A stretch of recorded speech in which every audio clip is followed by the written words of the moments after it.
step, we need to create the controlling area.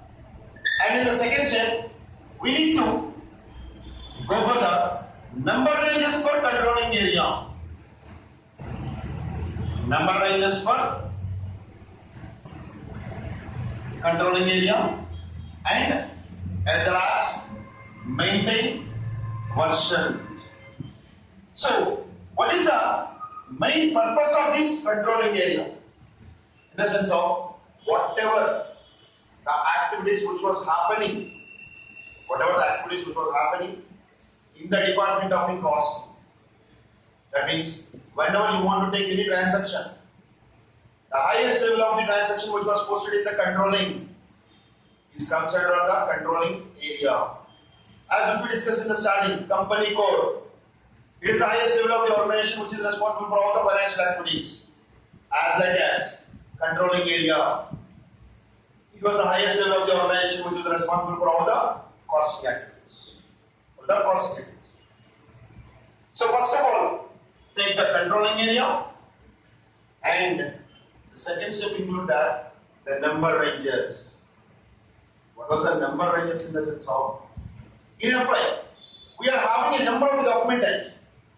Say for example of SC, KR, KZ, DR, TZ, a lot. For each and every document type, we are going to create our number range. But in CO, we have to create a one number range, and that number range can be assigned for a multiple of the document. That means maintain the interval, and from that interval, we need to take the number range. Under that number range, we have to create the number of documents. Majorly here, we are using the document types of the coin. Whatever the transactions which was happened in the FI, those has to be copied in here. And the next, KOA0, which is called as a settlement cost element. And then RKU1, RKU2, RKU3, RKP1, RKP2, and RKP3. So these are the main aspects which will require while doing of a controlling documents number range. Maintain number ranges for the controlling documents. And after completion of this, let's start with the versions. And in these versions, the SAP system predefined to have the three versions. One is the version 0, version 1, version 2. And here, what is the purpose of this? 0, 1, 2. 0 is to allocate the present budget. That means, whenever we are giving the budgeting for the present year budget, we need to choose the 0. Or else, for one expense, we have allocated some budget and that amount has been already utilized. That means for the salaries, expenses, or the stationery purchases for the 6 months, I have given the 20,000 rupees of the budget. But what was happened is, in after the 4 months, the 20,000 has been utilized, already used. That means there is no more budget will be available. But I need the money. Then what we have to do that? We need to reallocate the budget. Once one budget has been given, the budget amount has been utilized, again we require the budget.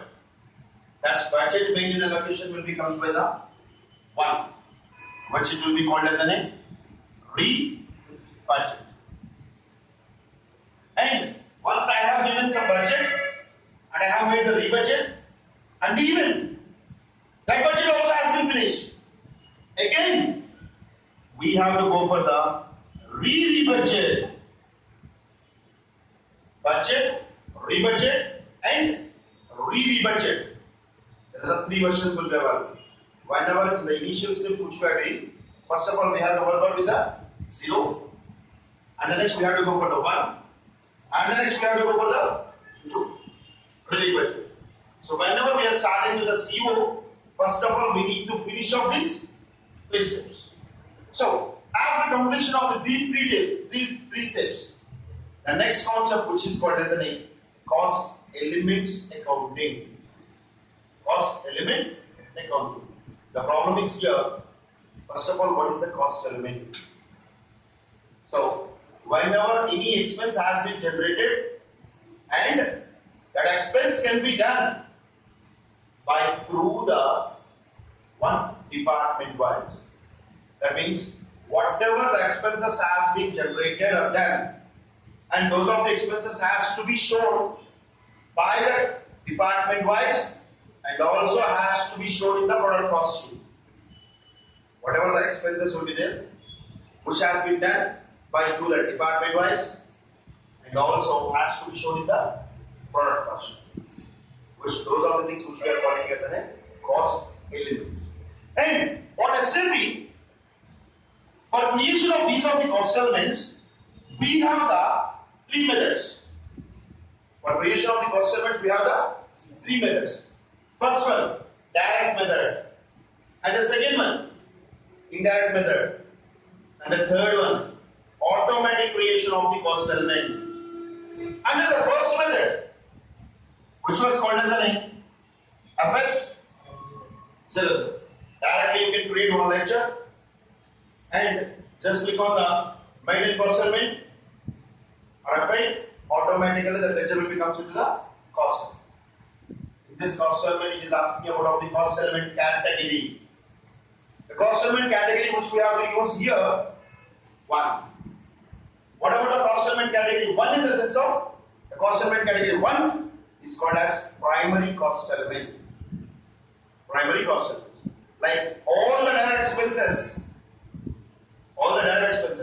like wages, labor cost, material cost, machine cost, and everything will be comes under the directs. So, in the step number 1, by using the FS00, we can create the cost elements. That is the one method. And the second method, which you can ask me, okay, Mr. Which we have already created some of the lectures. Now, I want to make those lectures into cost element. See, I have already created the lecture. The lectures are there. I want to make those lectures into the cost element. Then what we have to do? At the time, we will go for the indirect method. That means, don't need to create any the lecture. The lecture was already there. Just make the lecture into the cost element. And the third method, automatic creation. Automatic creation.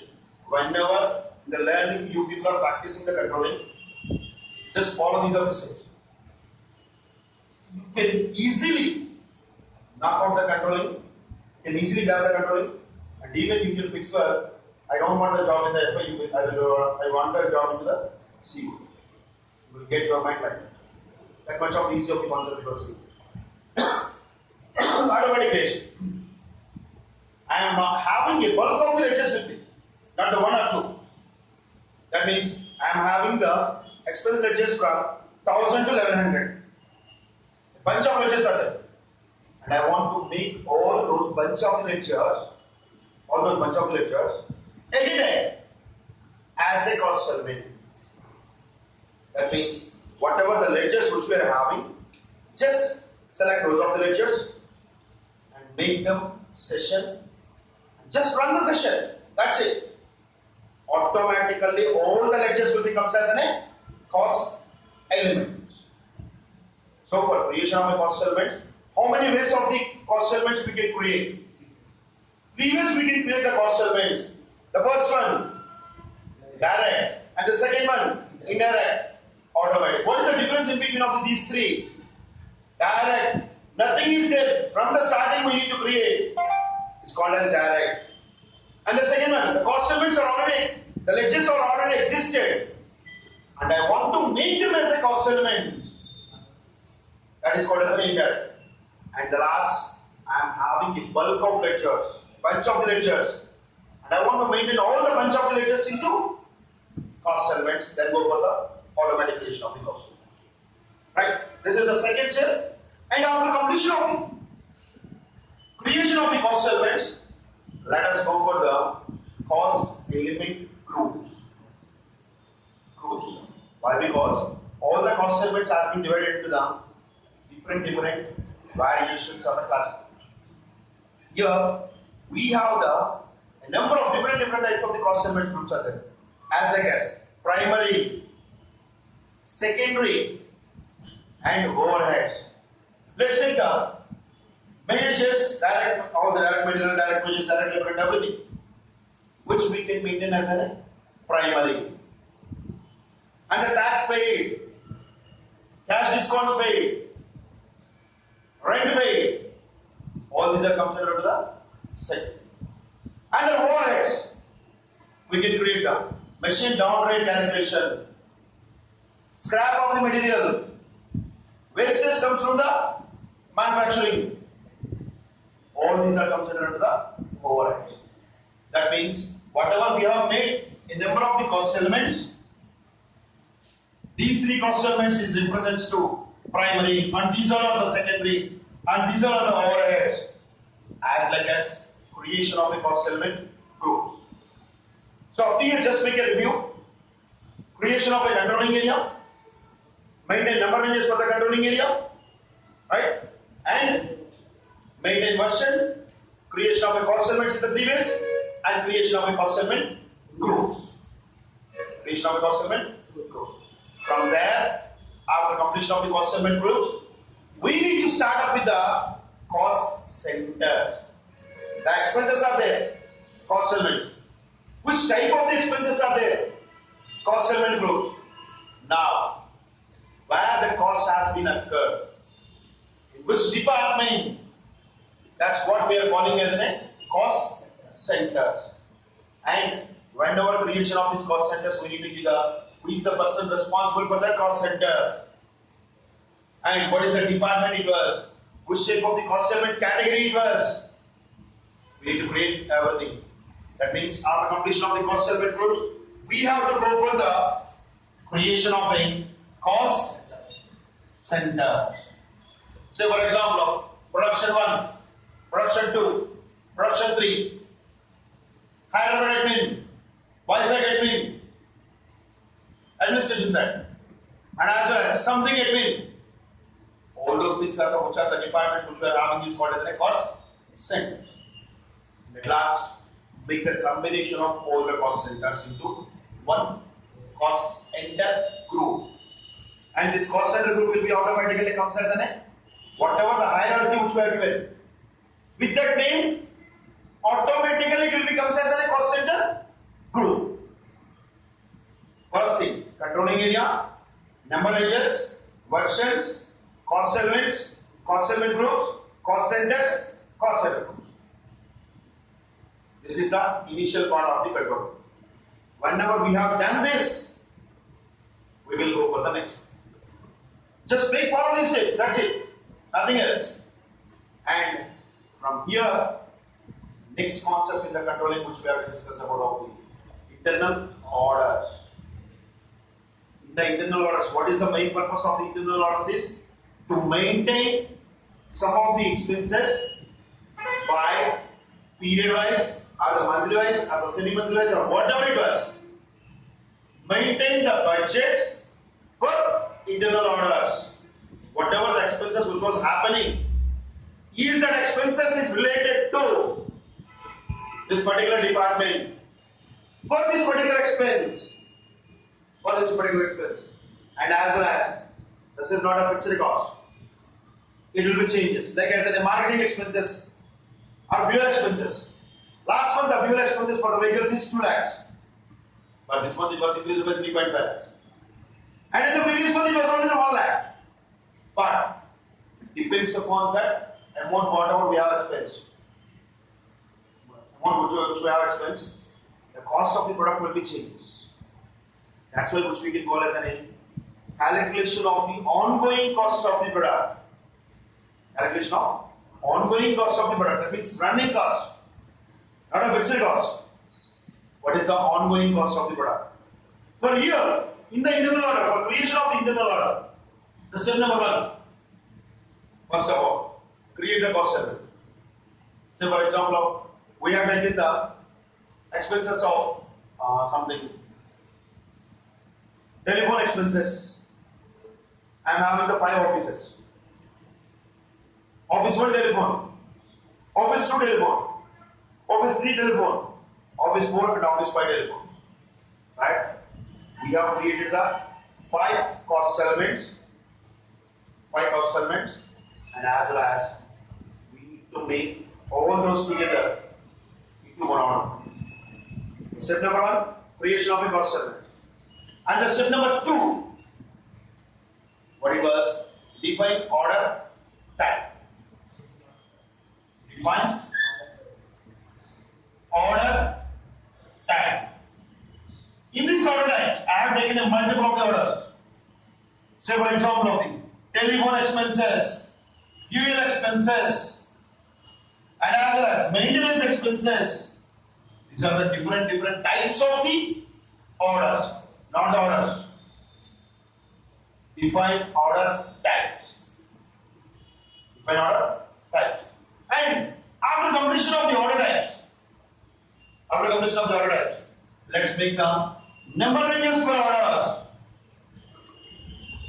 Number ranges for orders.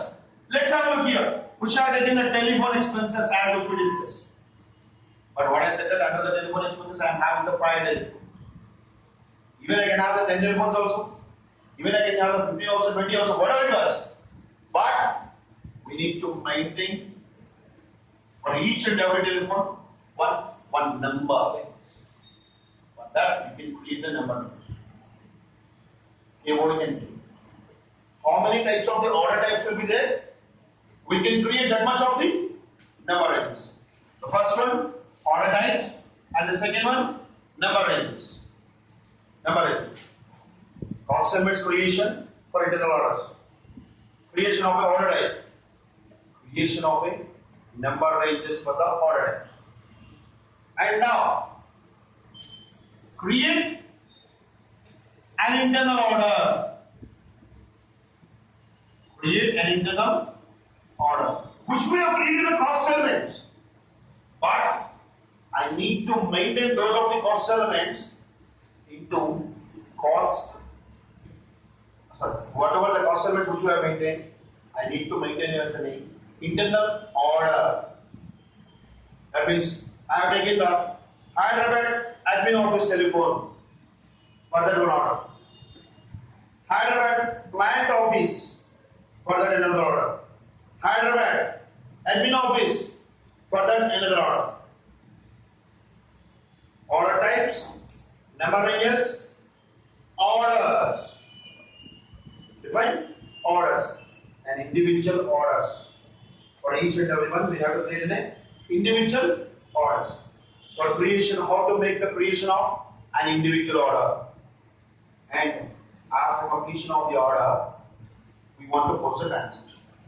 But what I am saying that if you get how much of the amount, if the Hyderabad office has been putting the telephone expense for this month is 20,000, it will be released.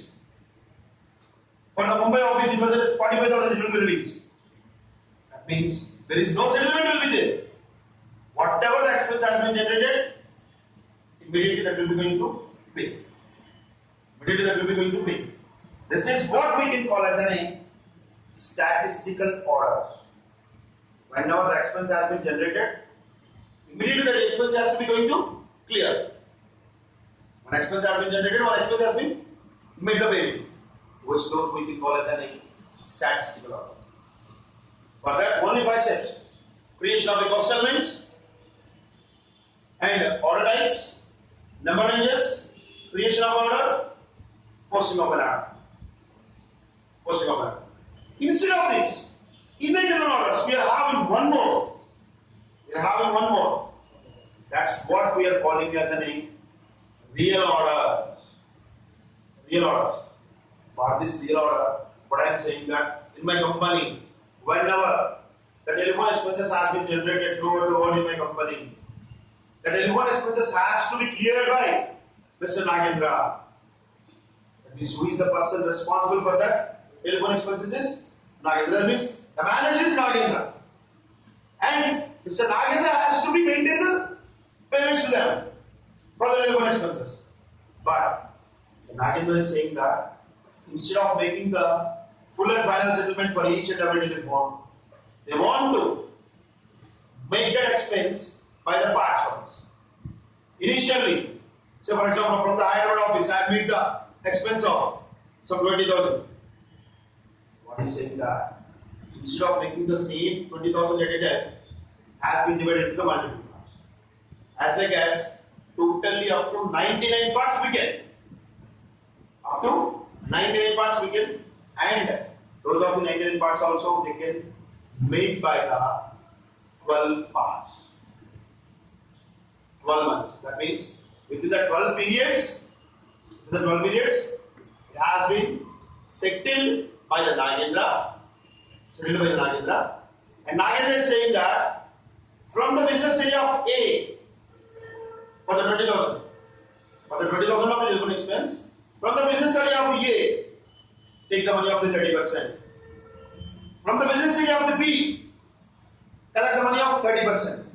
From the business area of the C, collect the money of 10%. From the business area of the D, collect the money of remainder. That means one expenses has been stripped. It is divided into a number of objects. And that object can be the business area wise, or cost center wise, or the customer wise, or anything. But it has to be settled with a sum X. Mr. Nagendra has to be settled. Which those type of the orders which we can call as any real orders. Real orders. And as which we discussed here, for every internal order, there should be some budget has to be allocated. As like as here also, how much of the budget has to be allocated for which order? And if that order has been crossing the budget amount, how it will be reacted? Who is the budget manager? And what is the budget amount we have given? And if the budget amount has been crossed, what it has to do? What it has to do? Is it proposed the error message or a warning message or an error message? How it has to react? Will be happened by through the budgeting. Budgeting and availability controls. Budgeting and availability controls. That is up to the budget. From there it will be changes by the product costing and co. So initially whenever we are starting from here, from the controlling, first of all we need to start up with the mind and controlling area, mind and number ranges for the controlling area, and mind and versions, creation of the cost segments in the 3 ways, creation of the cost segment groups, creation of the cost centers, mind and cost center groups, and as well as creation of the internal orders of the statistical and real orders, and then make the budget. This is up to some part of the controlling.